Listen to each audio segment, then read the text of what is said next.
ஒரு வார்த்தை சொல்லும் கர்த்தாவே, என் வாழ்க்கையெல்லாம் செழிப்பாகுமே. ஒரு வார்த்தை சொல்லும் கர்த்தாவே, என் வாழ்க்கையெல்லாம் செழிப்பாகுமே. ஆண்டவராகிய இயேசு கிறிஸ்துவின் இனிதான நாமத்திலே ஒரு வார்த்தை சொல்லும் கர்த்தாவே என்ற தியான நிகழ்ச்சிக்கு உங்களை அன்புடன் வரவேற்கிறோம். கர்த்தர் கிருபையாய் தந்த இந்த நல்ல நாளிலும் மீண்டும் உங்களை கர்த்தருடைய வார்த்தை மூலம் சந்திப்பதிலே மிக்க மகிழ்ச்சி அடைகிறோம். நீங்கள் எல்லாரும் சுகமாக இருக்கிறீர்களா? கர்த்தருடைய கிருபையினாலே நீங்கள் எல்லாரும் சுகமாக இருப்பீர்கள் என்று சொல்லி நாங்கள் நம்புகிறோம். கர்த்தருடைய கிருபையும் சமாதானமும் உங்கள் குடும்பங்களிலே பெருகுவதாக. நேற்றைய தினத்திலே கேள்வி நேரத்தில் கலந்து கொண்டு பதில்களை அனுப்பி கொடுத்த அனைத்து கர்த்தருடைய பிள்ளைகளையும் இயேசு கிறிஸ்துவின் நாமத்திலே வாழ்த்துகிறோம். கர்த்தர் உங்களை ஆசீர்வதிப்பாராக. யோவான் 15:18 உலகம் உங்களை பகைத்தால் அது உங்களை பகைக்கிறதற்கு முன்னே என்னை பகைத்ததென்று அறியுங்கள். கிறிஸ்துவுக்குள் மிகவும் அன்பான தேவனுடைய பிள்ளைகளே, கர்த்தர் இந்த நாளிலும் உங்களை பார்த்து, என் அன்பு மகனே, என் அன்பு மகளே, உலகம் உங்களை பகைத்தால் அது உங்களை பகைக்கிறதற்கு முன்னே என்னை பகைத்ததென்று அறியுங்கள் என்று சொல்லுகிறார்.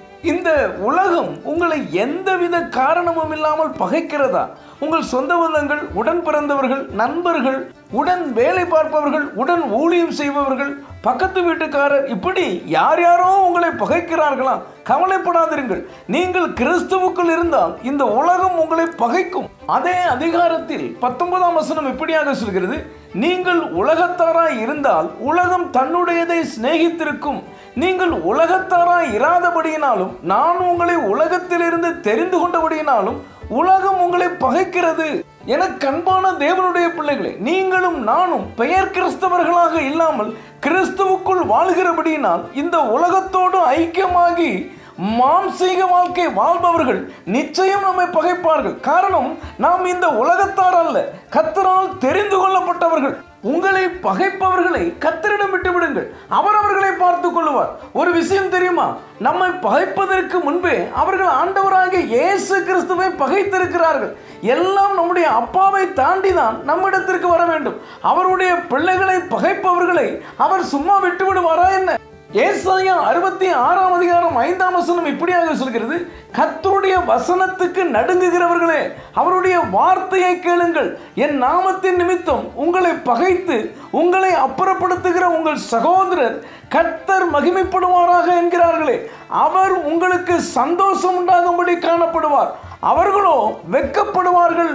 ஆம் கர்த்தருடைய பிள்ளைகளே, உங்களை பகைக்கிறவர்கள் வெட்கப்பட்டு போவார்கள். உங்களுக்கு சந்தோஷம் உண்டாகும்படி கர்த்தர் செய்வார். நீங்கள் வெட்கப்பட்டு போக மாட்டீர்கள். அப்போஸ்தலர் 9:5 நாம் வாசிப்போம். அதற்கு அவன், ஆண்டவரே நீர் யார் என்றான். அதற்கு கர்த்தர், நீ துன்பப்படுத்துகிற இயேசு நானே, முள்ளில் உதைக்கிறது உனக்கு கடினமாம் என்றார். இங்கே சவுல் கர்த்தருடைய பிள்ளைகளை பகைத்து அவர்களை பயமுறுத்தி வந்தார். ஒரு நாள் தமஸ்குவில் உள்ள கர்த்தருடைய பிள்ளைகளை கட்டி எருசலேமுக்கு கொண்டு வரும்படி புறப்பட்டு போகிறான். அவன் போகும் வழியில் திடீரென வானத்திலிருந்து ஒரு ஒளி அவனை சுற்றி பிரகாசிக்கிறது. அவ்வளவுதான், தரையிலே பொத்தன கீழே விழுகிறான். சவுலே சவுலே, நீ என்னை ஏன் துன்பப்படுத்துகிறாய் என்ற சத்தத்தை அவன் கேட்கிறான்.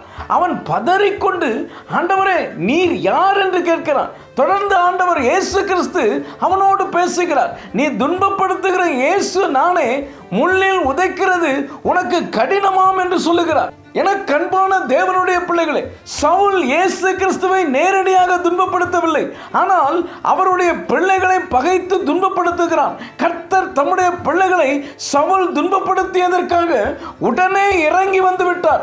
என்னை ஏன் துன்பப்படுத்துகிறாய் என்று கேட்டார். அது மாத்திரமல்ல, முள்ளில் உதைக்கிறது உனக்குத்தான் காயத்தை உண்டாக்கும் என்று சொல்லுகிறார். சவுலை போல எத்தனை பேர் உங்களை பகைத்து துன்பப்படுத்தினாலும் கலங்காதிருங்கள். உங்களை துன்பப்படுத்தினால் ஆண்டவரை துன்பப்படுத்தியதற்கு சமம். அவர் அவர்களை சும்மா விட்டு விடுவாரா என்ன? விடவே மாட்டார். அவர்களிடம் உங்கள் கணக்கை தீர்ப்பார். ஆகையால் நீங்கள் ஏதாவது செய்ய வேண்டும் என்று நினைக்காதிருங்கள்.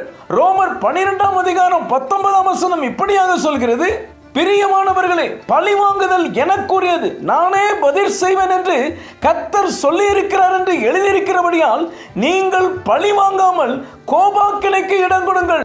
ஆம் கர்த்தருடைய பிள்ளைகளே, இனி யார் பகைத்தாலும் அமைதலாயிருங்கள். காரணமில்லாமல் பகை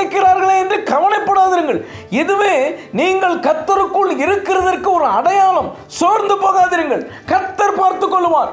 ஜெபிப்போம். அன்பின் பரலோக பிதாவே, இந்த நல்ல நேரத்துக்காக நன்றியோடு துதிக்கிறோம், ஸ்தோத்திரிக்கிறோம்.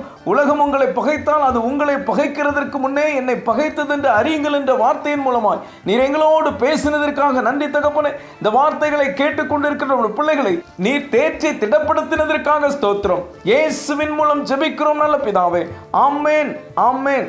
இன்றைய கேள்வி, சவுல் எங்கு செல்லும் வழியில் கர்த்தரை சந்தித்தான்? ஏ எருசலேம், பி தமஸ்கு, சி நாசரேத், டி யோப்பா.